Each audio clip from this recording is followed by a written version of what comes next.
présuite de cette CAN, le comité d'organisation COCAN a décidé de publier une liste d'objets qui seront interdits à l'intérieur des 6 stades où vont se dérouler les différents matchs toute la période de cette CAN.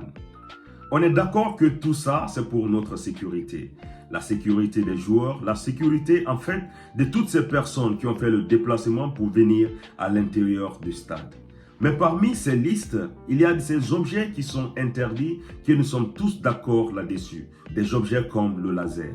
Mais il y a des objets aussi qui sont interdits que moi-même, je me pose la question, pourquoi est-ce que ces objets sont interdits? Par exemple, si nous prenons le sifflet ou bien le téléphone, c'est l'occasion pour moi, avec mon téléphone, de mémoriser ces moments, de montrer par après à mes amis que réellement, j'étais au stade et que j'ai assisté à ces matchs. Des objets comme le sifflet dans des championnats en Afrique, en Europe et même en Asie ou en Amérique, nous voyons des supporters qui sont dans le stade avec des sifflets pour encourager leur équipe à jouer. Pourquoi est-ce que tout ceci est interdit? Pour mieux comprendre, je vous invite à regarder cette vidéo jusqu'à la fin.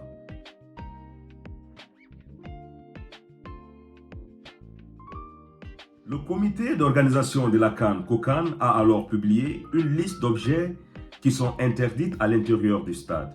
Et ces listes d'objets sont réparties en 7 catégories. Et au niveau des appareils téléphoniques, il y a eu beaucoup de polémiques qu'on va essayer de voir tous ensemble ici et réellement mettre les points sur les i si les appareils téléphoniques sont réellement interdits dans le terrain. Et les 7 catégories, nous allons essayer de les décrire tous ensemble. La première catégorie, c'est les objets dangereux. Les objets dangereux, les substances enivrantes, tout élément qui perturbe ou limite l'affichage, les objets perturbants, les appareils technologiques. Et c'est là-bas où beaucoup de personnes sont en train de faire l'amalgame et nous venons à autres. Donc, on va essayer de rentrer un peu en détail dans tout ça. Nous allons prendre alors les objets dangereux.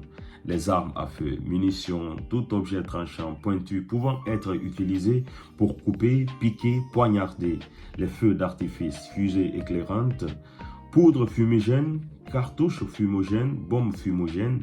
Tout ça, nous sommes d'accord là-dessus que ça doit être interdit partout où il y a une foule, pas seulement dans les stades. Partout où il y a beaucoup de personnes, je pense que ces objets, c'est réellement compréhensible que ça soit interdit. Nous avons aussi les substances enivrantes. Les substances enivrantes, comme nous sommes en Afrique, on peut aussi l'accepter. Sinon, dans des pays comme ici en Europe ou bien aux États-Unis, dans les matchs de football, les gens ont pris l'habitude de suivre les matchs de football avec leurs bouteilles de bière. Et c'est ça qui fait la beauté du football. Mais si c'est interdit en Côte d'Ivoire, donc il n'y a pas de problème que les gens soient avisés dès l'avance. Nous avons les commercial articles, c'est-à-dire tout sport promotionnel ou commercial, y compris mais sans s'y limiter. Les enseignes, les symboles et les prospectus ou les objets, les matériaux et les vêtements. C'est-à-dire, en un mot, interdit de faire des publicités sur les bases commerciales. Tout élément qui perturbe aussi ou limite l'affichage. Qu'est-ce que cela veut dire?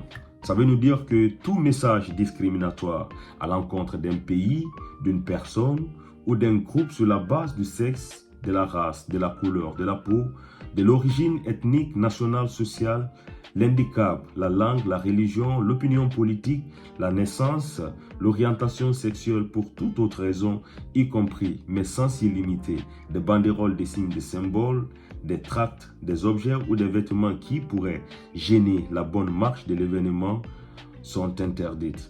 Tout ça aussi sont réellement compréhensibles, non? Que ça soit interdit dans un stade. Parce que nous sommes ici avec 24 nations. Ça veut dire que nous avons 24 cultures différentes, 24 façons de penser qui sont réellement différentes. Les objets de grande taille, des objets volumineux tels que parapluie, parasol, sont aussi interdits. Quand même, nous ne sommes pas à la plage. Nous sommes quand même d'accord que tout ça c'est interdit et que c'est logique. Les mâts, les drapeaux, il y a aussi une réglementation là-dessus. Ça ne doit pas dépasser les 1 mètre.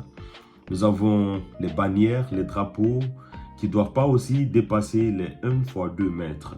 Tout ça c'est compréhensible pour que les autres ou bien les gens qui sont derrière toi puissent aussi voir le stade et ce qui se passe. Nous avons Une autre catégorie qui est objets perturbants. Objets perturbants comme les lasers pointeurs, les sifflets. Les lasers pointeurs, c'est compréhensif. Là, parce que beaucoup de personnes utilisent pour aveugler soit les joueurs ou bien les gardiens. Mais les sifflets, je ne comprends pas. Pourquoi? Parce que à chaque fois que je regarde des matchs de football, c'est des objets qui résonnent à chaque fois. Parce que c'est ça qui fait la beauté du football. C'est ça qui encourage les joueurs à jouer plus, à doubler plus d'efforts parce qu'ils savent que les gens sont en train de crier leur nom quelque part. Les klaxons, je n'arrive pas à comprendre aussi pourquoi c'est interdit. Les instruments mécaniques produisant un volume sonore excessif. Là, c'est interdit dans les stades. Mais dans les rues, je ne pense pas qu'ils pourront réellement interdire cela. Parce que dans les pays comme ici en Europe aussi, quand ça joue, quand le pays gagne, on voit aussi un peu partout que les gens continuent à faire des klaxons un peu partout. Et la partie qui fait réellement couler beaucoup d'encre, c'est surtout les appareils technologiques. Selon ma compréhension, ce qu'ils ont décrit ici, ils nous disent que les appareils photo et les caméras vidéo ou tout autre équipement audiovisuel de qualité professionnelle raisonnablement considéré par la CAF ou la COCAN comme étant utilisé à des fins autres que privées et non commerciales sont interdites. Par exemple, les drones, tous les dispositifs utilisés pour la transmission ou la distribution du contenu. Alors là, il faut que les gens comprennent, quand on dit cela, ce n'est pas les téléphones qui sont interdits. Au contraire, c'est les appareils professionnels comme les drones qui pourront permettre surtout à ces personnes-là de retransmettre le match en direct sur les autres canaux comme voilà, s'ils ont des canaux professionnels comme YouTube, Facebook, et là c'est interdit. Mais si par exemple on a notre petit téléphone, c'est quand même permis de faire des vidéos et de mémoriser cet instant.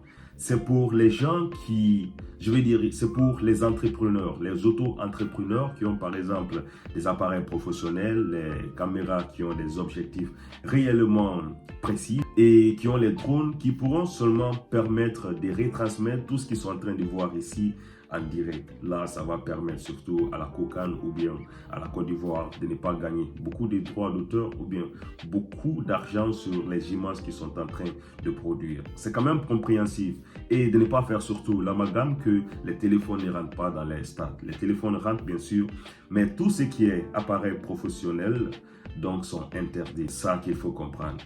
Et l'autre catégorie alors c'est autre.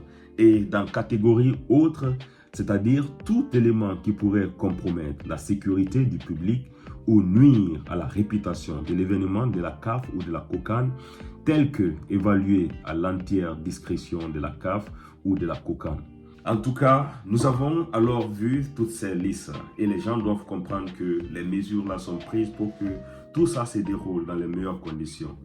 Et quand on part là-bas, il va falloir qu'on puisse montrer notre côté coopératif envers les sécurités qui sont là parce qu'ils sont en train de le faire pour vendre l'image de notre continent, pour vendre l'image de notre football et surtout pour dire que nous les Africains, nous pouvons organiser et que ça se passe très bien aussi comme vous le faites chez vous. Sur ce mes frères, merci à tous de regarder cette vidéo. J'ai hâte que la CAN commence et c'est déjà demain. J'espère que tu as aussi hâte. A plus pour une nouvelle vidéo mes frères.